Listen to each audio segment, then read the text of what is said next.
My sister Marcy tied me up, smeared honey on my skin, and left me for the fire ants. Just for fun, she was my sister. Or so I thought. The day she found out I wasn't her real blood, everything changed. She turned cruel, colder than winter steel, made me the clan's favorite punching bag. Marcy thought she knew all my secrets. She didn't, not the one that could burn her world down. Marcy feared I might be a threat to her. She knocked me off, threw me into the dungeon, and told the Alpha that I must be killed to save the pack. I opened my eyes in the dungeon. Alpha Edward was standing in front of me. Before I could say anything, a whiskey bottle whizzes past my ear and smashes the wall above my cot. I flinch and can't help but start to tremble and hug myself. Whatever is about to happen, it's going to be worse than usual. He lunges forward and grabs me by the throat with both hands. I start gagging and choking from the lack of oxygen. Without warning, he throws me across the room as if I weigh nothing. My back slams against the wall, and I land on my back on the cot. The shards of the broken bottle pierce the skin on my back through my thin t-shirt. The whiskey makes the cuts burn. I try to muffle a scream as the pain sears through me. He comes across the room and picks me up roughly by the hair. I feel the shards of glass cutting deeper as he pulls me up. He throws me to the ground. The glass bits are grinding deeper into my back. I can feel something wet soaking through my shredded shirt. I don't dare move and make him even madder. I feel my ribs snap when his foot makes contact. One of his feet lands on my jaw. I feel a sickening snap rattle in my brain. The metallic taste instantly fills my mouth. Alpha Edward has been using me as his punching bag for years, but this was way more intense than it has ever been before. In the past couple of years, he started dipping the whip in wolfsbane, which makes me heal slower, so now I have gnarly scars across my back and arms. I manage to eke out. My voice is small and garbled. He abruptly stops and walks out of the room. He comes back a moment later with the whip and starts lashing my back relentlessly. The whip is dripping with wolfsbane. The lashes, combined with the glass shards still in my back, combined with the wolfbane, are too much. My vision turns blurry and I pass out. Numbness surrounds me. Is this what being dead is like? It's peaceful, but a little bit boring. After what seems like forever, I'm able to open my eyes and find I'm alone in soft comfort in a brightly lit, clean room. This is the afterlife? Maybe this is some sort of waiting area. But where's the lobby? Is there a receptionist? My mind slowly becomes more clear and I realize I'm not dead. I'm in the pack hospital. I need to leave before the Alpha finds me outside the dungeon. I can barely move my body. Every move causes excruciating pain. I start to panic, making the beeps in the room become faster. Oh, I'm hooked up to a bunch of machines. I try to figure out how to unhook them so no one hears the noises. Too late. I hear people in the hallway getting closer. I try to sit up. I need to ignore the pain. I have to escape. I slowly slide off the side of the bed. My legs were wobbly. The tubes and wires sticking out of me prevent me from getting too far. The door opens, and the pack doctor comes in with a nurse. The doctor is an older person. Talia, you're awake. Let's get you back on the mat, shall we? The doctor says gently. He and the nurse come to either side of me and reach out to hold my arms. A deep growl escapes my chest. Don't touch me, I snap, shaking them off. My voice is scratchy and raw, and my mouth feels like 1,000 needles are poking into it. It's all right, Talia. No one is going to hurt you here. We're trying to help you heal. Let's get you back to it, and I'll get you a drink of water. The doctor raises his hands in surrender. I look at him hesitantly before the nurse hands me a cup of water with a straw. The water feels good on my throat. The doctor sits in the chair beside the bed as the nurse checks my vitals, starts messing with the tubes and wires attached to me. Talia, you had surgery to remove hundreds of shards of glass from your back. We also had to reset some ribs, your jaw, and you had a lot of wolfsbane in your blood. We gave you a transfusion to clear it from your system, so you could heal. You're lucky your wound isn't so serious. Sure about that last part, doctor? I think to myself. When the pack realized breakfast had not been prepared, Tony went to get you and then found you on the ground in your, room. He looked at me with sympathy. Talia, who did this to you? It's a crime. That could be grounds for banishment from the pack. I can't answer him. I stare at my hands on my lap quietly. How can I tell him Alpha Edward is the one who caused this? There's no way he'd believe me. Even if he did, what are they going to do? Banish the Alpha? Fat chance of that. I decide my best move is to just shake my head no. I don't want to get out of the pack for lying. I have nowhere to go. I would be nothing. Okay, let's move on to the next question. When do you turn 17? He looks at the papers inside his folder. I don't know exactly, sir. I say honestly. He looks at me with a furrowed brow. He glances at the nurse and asks her to give us privacy for a few minutes. Am I in trouble? You don't know your birthday, Talia? I couldn't tell the doctor what happened, but his question gave me flashes of my terrible past. My father brought me here when I was a baby. He was a bad guy.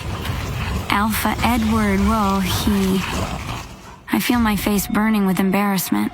My hands tremble and tears threaten to escape my eyes. I didn't think I would have to tell the story to the doctor. I thought everyone already knew. My father was a bad guy. Alpha Edward ended his life for coming into pack territory without permission.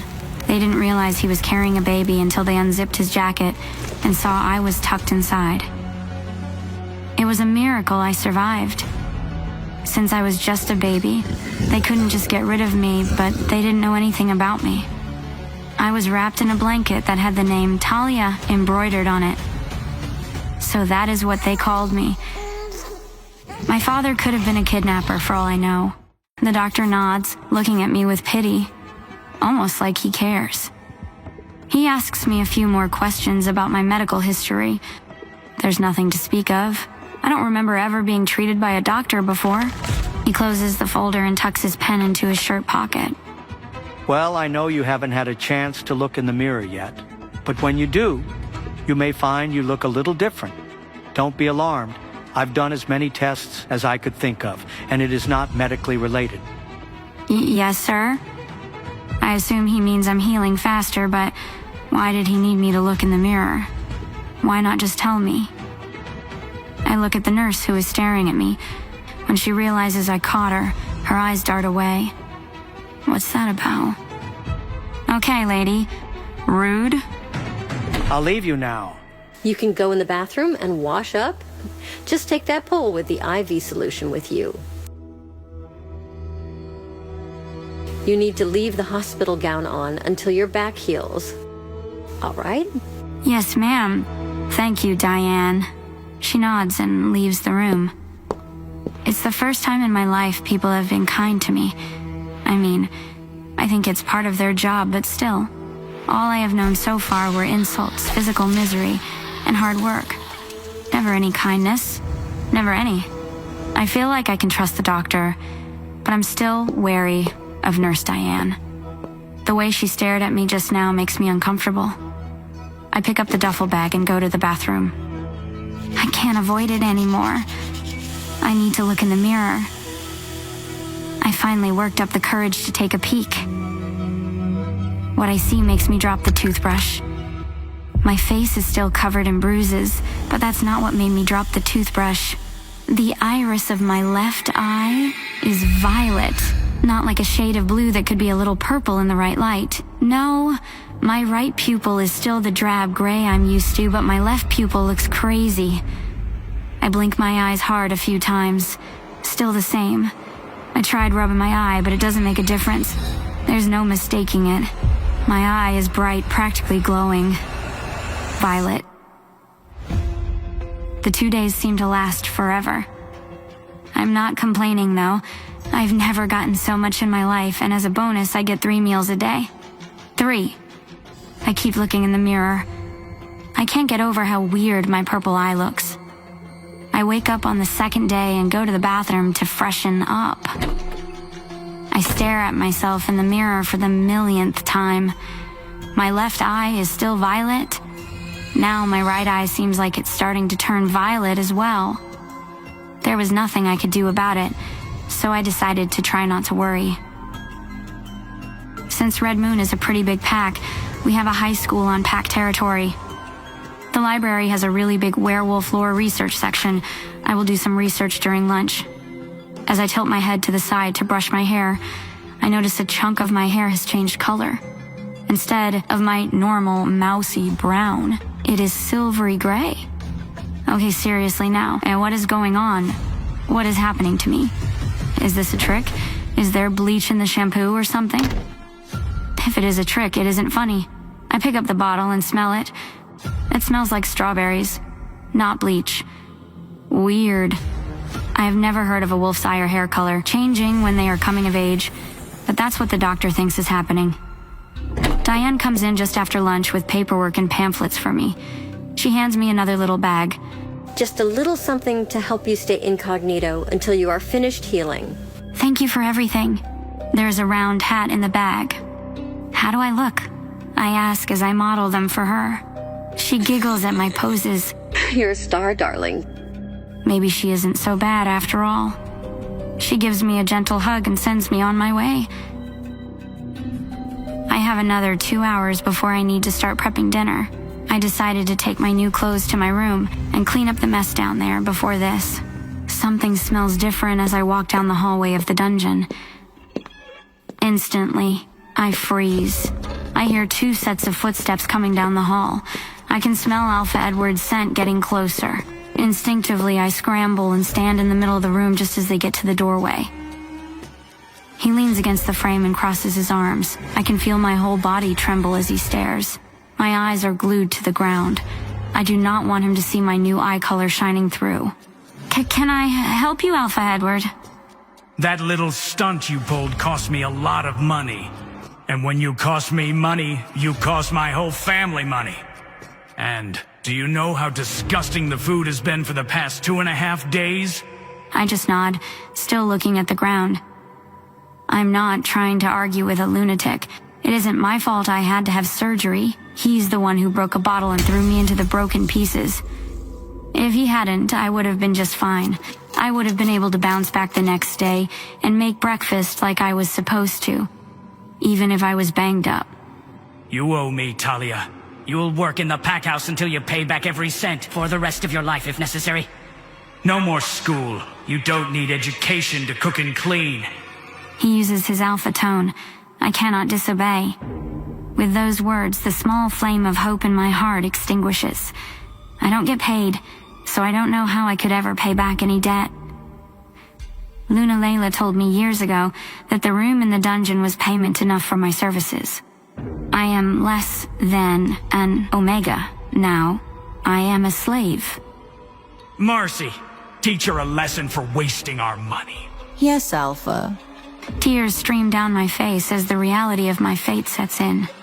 Alpha Edward is passing the torch of his cruelty down to his daughter, but I know better than that. He will never stop. Marcy reaches forward and claps the back of my neck. She forces me down into a bowing position and growls deeply. You should be grateful my father doesn't banish you. If you were a rogue, I would make sure you never made it to the border of the territory. A squeak escapes my throat. I am so scared I feel like I'm going to pass out. Marcy turns to her father. Don't worry, Alpha. I've got the situation covered. I hear Alpha Edward's footsteps walk back down the hallway as he leaves the dungeon. Marcy tightens her grip on my neck, extending her wolf claws, making me yelp. As soon as the door slams, Marcy releases my neck and kneels in front of me. Her face is contorted with anger. She grabs my shoulders, shaking me roughly. What did you do to make him so mad? Why isn't she doing anything to me like she told Alpha Edward she would? I stiffened my whole body, avoiding eye contact with her. I'm shaking. I can't even speak now. The thought of 2 people doing something bad to me regularly for the rest of my life, it just can't be real. Can it? How can the moon goddess allow this to happen? I want to leave the world. That's not an exaggeration. That's not me being dramatic. Please, moon goddess, don't let this happen. Just let me go. I shake so badly that I fall to my knees. I start to sob hysterically and my brain shuts down from being able to think rationally. Marcy grabs my chin and forces me to look at her in her cold gray eyes.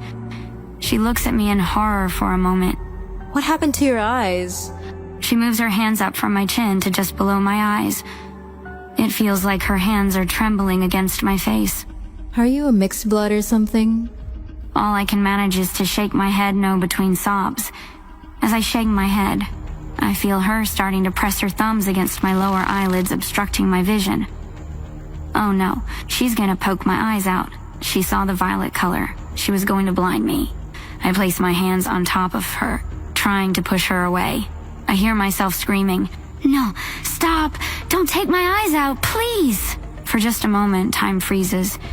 I don't mean like it feels like time is standing still because I'm in the middle of a traumatic situation. No, time is frozen. Well, frozen for everything except for me, I should say. I can feel it in the air. It only lasts for a moment. I pulled Marcy's hands away from my face easily. The look of anger combined with confusion is stuck on her face. Next to her, a fly is suspended in midair. The second hand on the clock has stopped on the wall behind her. Drips of water aren't finished falling, leaving umbrella-shaped splashes in the puddles on the floor. What? Did the moon goddess hear me? Did she have mercy on me? Did she let my dream come true? I look back at Marcy with wide eyes. My hands are glowing purple. As quickly as it stopped, time started again. Marcy starts screaming and pushes herself away from me. The tops of her hands where my hands were touching her were burnt. I look down at my hands. They are normal again, not glowing purple. Seriously though, what happened? I shut my eyes tight, waiting for Marcy to retaliate. If you tell anyone, I will kill you, she says in my ear. Then she punches me in the stomach, knocking the air out of my lungs. I hear her footsteps running down the hall, then out the door. I don't know how long I sit like this, but when I finally open my eyes, I breathe a sigh of relief. I lean against my body for a while longer, sobbing, shaking, and trying to catch my breath. She didn't harm me. Surely she was coming back. I sniff the air, but her scent is gone. I listened carefully, but there were no sounds in other parts of the dungeon. I'm alone. Moon Goddess, thank you for saving me. Thank you. I say out loud, just in case the miracle I just experienced was because of her. I feel exhausted, but starting to feel calmer. Okay, Talia, focus. I need to make dinner for the pack or Alpha Edward will find me and kill me. I don't think it's an exaggeration either. Even if I tried to run away, either he or Marcy would find me before I could get off the territory. I take a few deep breaths and make myself go down the hall to wash up at the sink. I splash cold water on my face and look in the grungy mirror. Both of my eyes are pure violet now. The silver streaks are starting to take over my hair now. It isn't like an old person's hair. It is silvery that almost shimmers, even in the low light of the dungeon. So weird. There's no way I'm going to be able to get used to this new look. I go back to my room. I wallow in self-pity for a bit before I roll over and try to fall asleep. I'm almost asleep when I hear a woman's voice. Hello? I quickly scramble to my feet, looking everywhere for who it could be. I'm the only one in the room. I peek into the hallway and look around, but no one is there either. Hello? I whisper loudly down the hallway. Ugh, Talia. This is no way for a warrior to behave. Get yourself together. The voice chides. I realize the voice is coming from inside my head. Who are you? I ask hesitantly, worried that I've gone insane. I am the messenger of the moon goddess, the whisperer to the moon. But I like you, so I'll let you call me Sylvie. Whisperer of the moon. Are you my angel, Sylvie? Maybe. Who knows? You came a day too late. Our Alpha just turned me into a slave less than 12 hours ago. We have no way to escape now. I feel tears welling up. I explain everything to her, what the Alpha did, how the Luna made me live in the dungeon, all of it. I sob through the whole thing. I'm here now, Talia. Don't worry. You are a child of the Moon Goddess. You are a warrior, which means that you are strong. You will get through this. Sylvie, earlier, when my hands turned purple and burned Marcy, was that you? Sort of. That was you, but I helped a little to activate your power. But unfortunately, I cannot do anything more than this. I can't really attack the alpha of your pack and his heir. Pack rules are for everyone. Only you can save yourself, and for that you need to awaken your wolf. In the next 7 days, you'll meet your fated mate. And from that moment on, everything will change. My fated mate? How would I ever find him, chained in this dungeon, living like a slave? Who would ever fall for a wolfless, broken Omega like me? I stopped dreaming of him a long time ago. One day, Alpha Edward's personal Omega comes running up to me while I'm making lunch and tells me the Alpha wants to see me in his office right away. I drop what I'm doing and hurry to his office. I knock on the door quietly in case he's busy. Come in! He calls from inside. I pull open the door and peek inside. You called for me, Alpha? I asked as quietly as possible. The easiest way to get away from him is to use as few words and ask as few questions as possible. Don't just stand there, come in.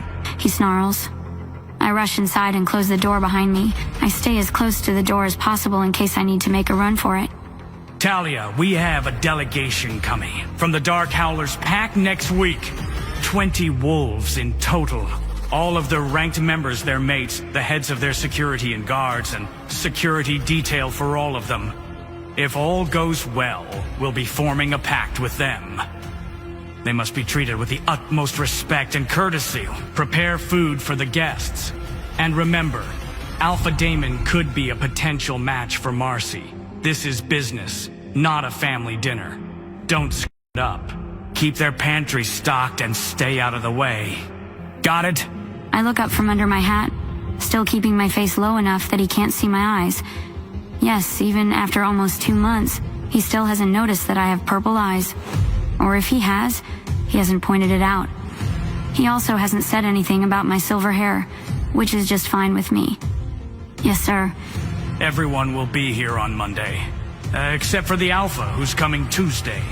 We'll be having a party after dinner to welcome him. Make sure there is enough food for the party. Give George the information for the additional food you need to make. Do you understand? Yes, sir. Good. We need to keep the Alpha happy. If not, I won't hesitate to let him harm you. Do you understand? He stands up with his hands on the desk, looking very intimidating. Yes, sir. Now get out of my sight. He points to the door behind me. Is this what Sylvie meant by changing my life?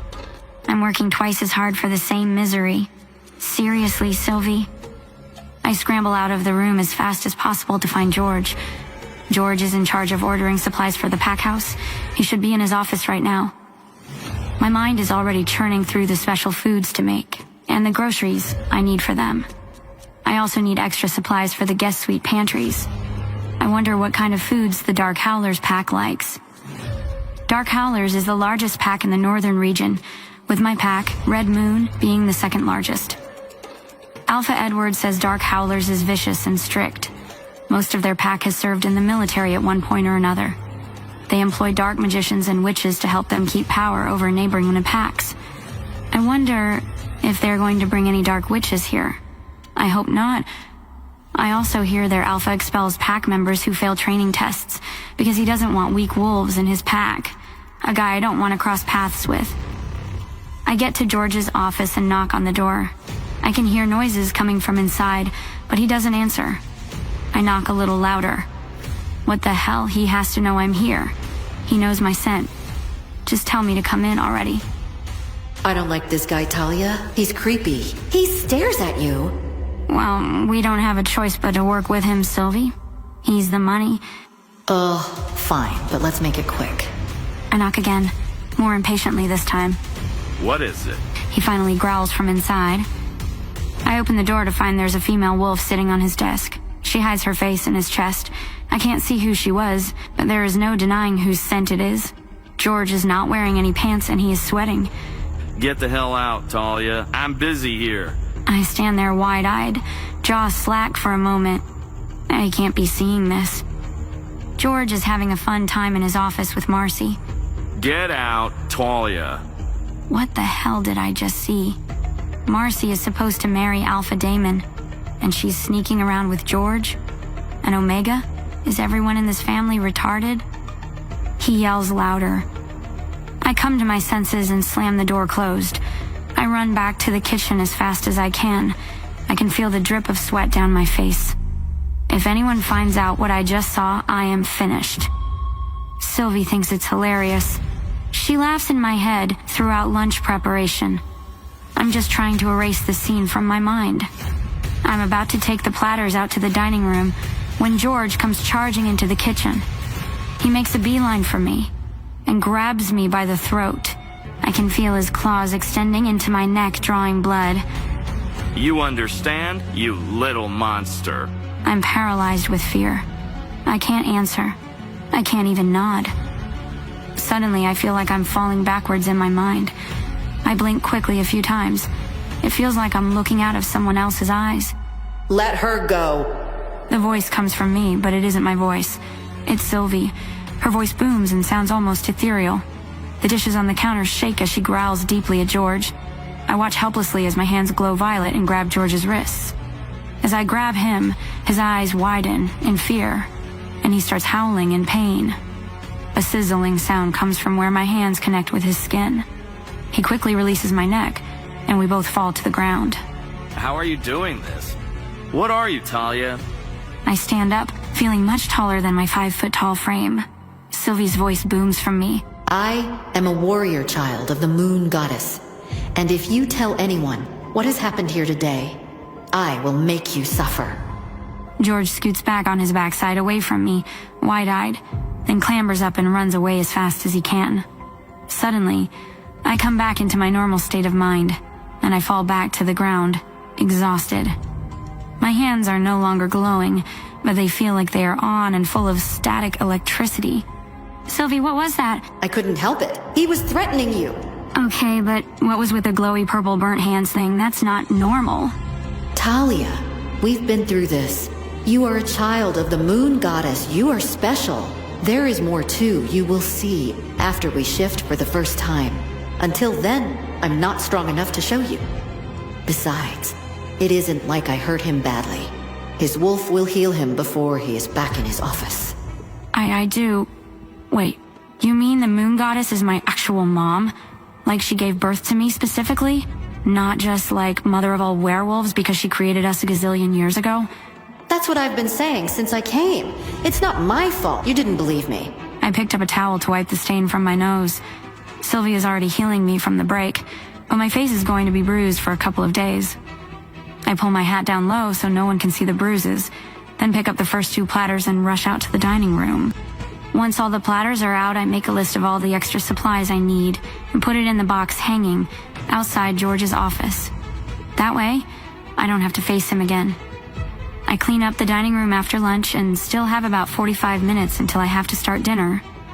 I decide to go to the stock room and put supplies on the pantry cart for later. As I work, I hear someone clear their throat behind me. I look up to find Marcy standing uncomfortably close to me. Can I help you with something, Marcy? I try to swallow the panic that instantly builds in my throat. Talia, I'm warning you. Breathe a word about me and George and you're done. I will marry Alpha Damon and you will not ruin my father's plans. I look up at her to see an evil grin distorting her face. I see the way my dad treats you, Talia. You never complain. You just take it. She moves closer, breathing deeply until she's fully pressing herself against me. I bet you like it when he does it, don't you? What? There is no way I heard her right, did I? Marcy, I do not enjoy what your father does to me, and you're no better standing there watching him, instead of stopping him. I can feel tears stinging the corners of my eyes as she slips an arm around my waist. I cannot believe this is happening right now. Don't lie to me, Talia. I do like George, but I can't deny that your scent does something to me. I'm afraid to fight back or to even say anything. Sylvie can't help me because she's the Alpha's daughter. Moon goddess, if you're my mother, please help me, please. Save me from this. I turn my mind off, just like her father beat me within an inch of my life. My mind cannot be present for what is happening to me. She finally gets off me and I fall to the floor. She tears the back of my shirt open and strikes with her claws on my back as if to mark me as her property. I lay on the floor of the supply room crying. Get up, Talia. I said get up. You're better than this. You will survive this. I want to leave this world, Sylvie. I can't do this anymore, I can't. You can, and you will. You will find your mate soon enough and things will change, I promise. How can you be so sure? Glowy, burning hands are not your only gift. I get up, find an old cardigan in the back of the stockroom and put it on. I go back to my room to find new clothes before making dinner. I visited the roof several times that day, contemplating my existence. Each time I stand with my toes at the edge and stare down from the 4-story building. I can't bring myself to do anything except cry and go back to my room. I can't do it to Sylvie. I can't take her life because I want to take mine. It is almost 1:30 in the morning before I plop into my bed, totally exhausted. It has been a long day. My alarm wakes me in the morning. Sylvie makes me promise to hang on for one more day. We go through the motions of the life I hate. While I'm getting ready, I look in the mirror to find my hair is completely silvery now. I tuck it into a bun to try to avoid people noticing it. The delegation from Dark Howlers arrives in the early afternoon. They are all tall and intimidating, with tattoos and big muscles. Some of them have visible scars on their arms and faces. They wear matching business attire or security uniforms. Luna Layla directs them to the sitting room while I quietly bring in pitchers of water and iced tea for them to drink. I was doing my best, trying not to be noticed, and one of the women calls me out. You there, Omega? She says abruptly. I look around and realize she is speaking to me. For everyone. Maya, of course, right away. Luna Layla says quickly and nods her head to me. I rush to the cellar and pull out 2 cases of napkins and glasses. I prep the drink service cart and head back to the sitting room. I open 3 bottles, leaving the rest for them to do as they wish, and then I back out of the room so I can start preparing dinner. The rest of the day goes without a hitch. The guests seem pleased with dinner. In the evening, I go to each guest suite to make sure everyone is happy with their accommodations. A couple of people ask for more bags of chips or soda, but on the whole, everyone seems satisfied. The last door is the beta's room. Maya opens the door, looking much more relaxed than earlier. She has a large tattoo of a rose and dagger on her forearm. Her dark hair is still pulled back, but she isn't wearing makeup. I can see now. She looks only a few years older than me. I can hear her mate inside talking on the phone. Thanks for checking on us. Everything is wonderful.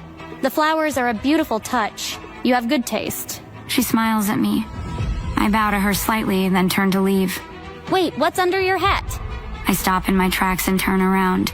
I'm sorry, ma'am. I ask. I feel the blood drain from my face. Your hat. Why is it so low? What are you trying to hide? Come closer. I come closer and slowly take off my hat, keeping my eyes to the ground. My silver hair cascades down my back. It is embarrassingly greasy and visibly dirty. I feel myself blush. Oh, I see. She says with surprise in her voice. Now, don't be disrespectful. Always look me in the eye when I speak to you. I look up at her. The light from her room shines right into my eyes. She looks at me blankly for a moment, trying to process what she's seeing. What are you? A hybrid? No, ma'am. The pack doctor did tests, but he doesn't know why it happened. He thinks it must be a transformation related to my wolf getting ready to wake up. I mean, it's not a lie. It's just not the whole truth, right? How am I supposed to tell a stranger that my wolf says that I'm the moon goddess's actual daughter, and that is why I have silver hair and violet eyes? She grabs my chin and pulls my face closer to hers, inspecting closely. And does the pack doctor know that someone has broken your nose recently? You still have bruises. I'm not going to elaborate or implicate anyone in this conversation with someone I do not know. Who's at the door, Maya? Just the Omega assigned to us, Caden? What's your name again? It's Talia, ma'am. I'm not an Omega, though. I'm just a servant. Her name is Talia. She picked out my beautiful flowers. She's still talking to her mate, but she hasn't taken her eyes off me as if she's trying to size me up for some reason. Her brow furrows slightly as she stares. She's making me self-conscious. That's nice. Ask her if I can get bubbly water in the refrigerator. No problem, ma'am. She and I share a smile at bubbly water. I will bring it shortly and leave it at the door. Thank you. Oh, and Talia, if those bruises aren't healed by tomorrow morning, find some powder. Alpha Damon does not tolerate seeing injuries like that. Yes, ma'am. I run to the stockroom, get 4 bottles of San Pellegrino and put them in front of the door, then run away as fast as I can. 1 million questions run through my head. Would their Alpha be angry for being weaker than other wolves, even if I was not part of his pack? Was she going to tell Alpha Edward about my unusual features? Was she going to call him out for letting someone break my nose? I mean, lady, if you think that is bad, I got some news you're not gonna like, and then I'm dead meat by your Alpha, for sure. Alpha Edward comes down later and whips me for not having all the items our guests wanted. By morning, Sylvie has still not been able to fully heal me. I'm in so much pain. Everything is a struggle. Cooking, carrying breakfast trays, leaning over to clean tables. Every move causes scabs to open and bleed, making the back of my shirt damp with blood. Maya makes eye contact with me a couple of times. She can tell something was wrong but doesn't say anything. For some reason she can't explain, Sylvie is bouncing around in my head all morning. The beta is so nice. I can't wait to meet the Alpha and Luna. Sylvie, come on. We're not going to get to meet the Alpha and Luna. We're going to melt into the wallpaper and pretend we don't exist. I want to meet them. Okay, well, I hate to disappoint you, but you're going to be disappointed. Layla comes in while I'm prepping lunch to let me know that Alpha has arrived. And I need to make lunch for him as well. There is no Luna. He doesn't have a mate. And according to Layla, he's handsome. Not that it matters to me, because I'm going to be wallpaper. I don't want him to notice me at all. I take the trays to the conference room. Alpha Damon is not there, but there is a spot at the table where he is supposed to sit. I leave his meal at the empty seat. Everyone from the Dark Howlers pack politely thanks me as I lay out plates in front of them. Their manners betray their intimidating features. No one from the Red Moon pack says a word to me as I serve them. I collect the trays and walk out quietly. Layla lets me know she will clean the plates so I can focus on dinner and food for the party.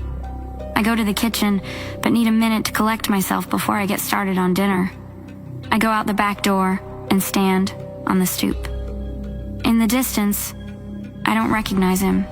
It must be the Alpha from Dark Howlers.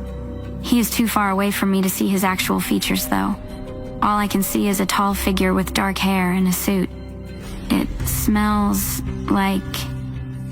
I swear, it smells like coffee or dark chocolate. This guy was a mocha drinker. I laughed to myself at the thought of the big, bad Alpha of Dark Howlers sipping on a mochaccino. I make a 4-course meal of Caesar salad, bacon-wrapped shrimp appetizers, beef Wellington with braised Brussels sprouts for the main dish, and a key lime pie for dessert. I also make bruschetta, tomato fritters, mini calzones, assorted veggie trays with dip, and chocolate truffles to serve for the party. I finished the desserts and veggie trays between breakfast and lunch, so there was less for me to worry about now. I realized Sylvie's advice of finding happiness in cooking has helped me enjoy making this dinner. Maybe because I'm serving people other than my pack, or maybe it's because I'm making special food, not just the regular stuff I make for the pack. Either way, I don't mind my work today. I felt a sense of pride in it. There are servers for dinner service since it's a formal event. I stay in the kitchen and make sure everything is plated and going out the door in perfect condition. I'm in the zone. I peek out from the kitchen after each course is served. People seem to enjoy the food, which is a relief. I notice Alpha Edward is getting pretty drunk. Luna Layla keeps taking his glass away from him, but he keeps ordering the Omegas to give him more. The dining room is extra crowded, so I don't get a better look at Alpha Damon. Maya sees me peeking out from the kitchen and gives me a wink and thumbs up. I smile and give a little wave before pulling my head back. help the servers take the party food to the tables at the edges of the ballroom. I also make sure the bars in the corners are fully stocked. The DJ is finishing setting up, and colorful lights are sliding across the floor. Party balloons and streamers are hanging all over the place. The first few guests are starting to wander in, which is my cue to duck out the back door. Luckily, the dinner servers will clean up the dinner service tonight, which gives me extra time to restock pantries. I head upstairs to the stockroom and load the cart up. I'm humming to myself as I go from room to room. I feel an odd sense of calm as I go. You're in a good mood. I guess. I'm not sure why, though. My back and feet still hurt. Well, I'm happy that you're happy, for once. This version of you is pretty cool. Thanks, Sylvie. You're not half bad yourself. I finish stocking the ranked pack members' rooms on the 4th and 3rd floors. Then I head to the 2nd floor where the guest suites are. The cleaning staff has cleaned everything. I just need to restock the toiletries, pantry items, and refrigerators. I make quick work of the rooms. I remember to stock the beta's room with more bottles of San Pellegrino, refresh the flowers, and leave a little tent card with a handwritten smiley face on the kitchenette counter. It's almost midnight now. Everyone is still in the ballroom partying.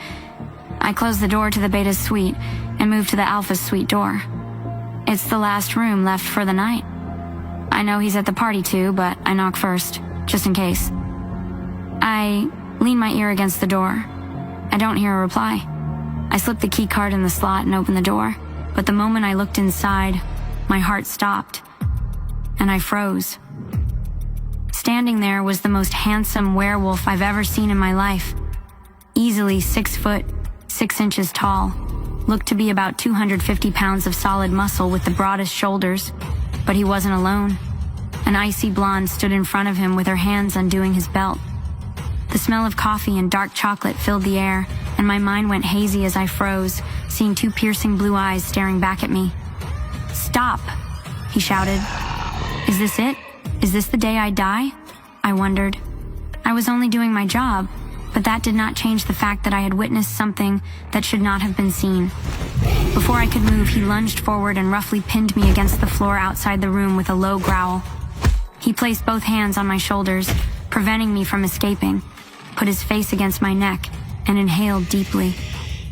My heart was pounding in my chest as overwhelming panic began to set in. "Alpha Damon, is this Omega trying to steal something?" a guard said, seeing the struggle. "Get back," he snarled, flashing his large fangs. "Mine," he growled. Over his shoulder, I could faintly see Marcy staring daggers at me, and down the hall, I heard Alpha Edward shouting. What a disaster, I thought. They're all going to kill me. My head started swimming, and I felt even dizzier. Maybe I was finally dying. "Look what? You've done, you little bitch!" Marcy yelled as she reached out to grab me, but she never touched me. Alpha Damon snarled, snatching her hand out of the air and snapping her wrist. Alpha Edward roared, "How dare you? This is war!" I watched them fight as if it was a dream. They looked as though they were moving in slow motion. Alpha Edward yanked Marcy, pulling her back as Damon snarled at them. He was vicious, beautifully vicious. A guard tried to separate them as Beta Caden and Maya took defensive positions around Alpha Damon, and George lunged at Damon, but he was no match for the Alpha. Damon grabbed George by the throat and threw him into the wall as though her were a tiny pup. I almost laughed, but I was shaking all over, barely able to stand. But in the chaos, I managed to crawl away and slink down the stairs. I looked around to see if anyone noticed me, but they were all too busy arguing. I looked down to see blood running down my legs, dripping onto the floor. I started to lose consciousness, and then I heard it. The most guttural, ear-shattering roar. "Where is she? Where is who, Alpha Damon? Where is my mate?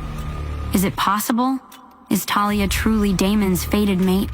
What will Damon do to protect her? Will their bond ignite a war between the 2 most powerful packs in the Order? Will any of them leave Red Moon territory alive?"